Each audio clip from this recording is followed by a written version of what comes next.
தஹஜ்ஜுடைய நேரத்தில் 4 அமல்களை நாங்கள் செய்ய வேண்டும். முதலாவது என்னவென்றால், நாங்கள் வுது செய்து கொண்டு ஆரம்பத்திலே தொழுகையில் ஈடுபடக்கூடாது. முதலாவதாக நாங்கள் குர்ஆனை பார்த்து ஓத வேண்டும். இது அனுபவபூர்வமான ஒரு அமல் கண்ணியமானவர்களே. ஏனென்றால் தஹஜ்ஜுடைய நேரத்திலே குர்ஆனை பார்த்து ஓதும் பொழுது அது ரூஹானியத்தாக மாறுகிறது. நம்முடைய பார்வையையும் அது சீராக்குகிறது. நம்முடைய உடலிலும் ஈமானியத்தை உருவாக்குகிறது.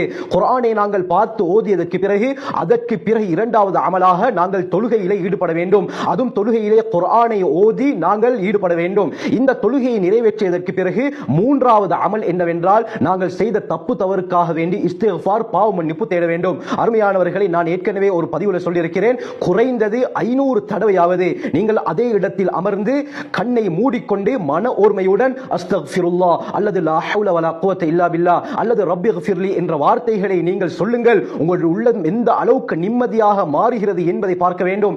எந்த யோகாவிற்கும் போக வேண்டிய அவசியம் கிடையாது. வேற எந்த கவுன்சிலிங்கும் போக வேண்டிய அவசியம் கிடையாது. இந்த கவுன்சிலிங் போதும் கண்ணியமானவர்களே.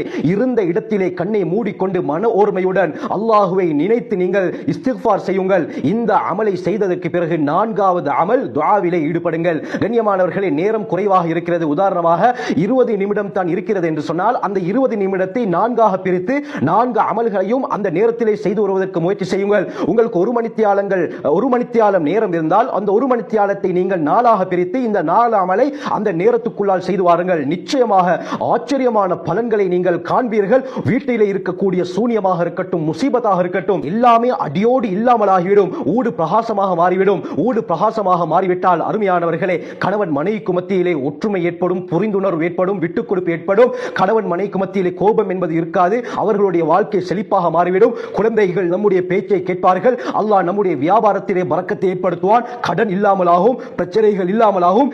ஏராளமான பிரச்சனைக்குரிய தீர்வு இந்த தஹஜ்ஜுத் தான்.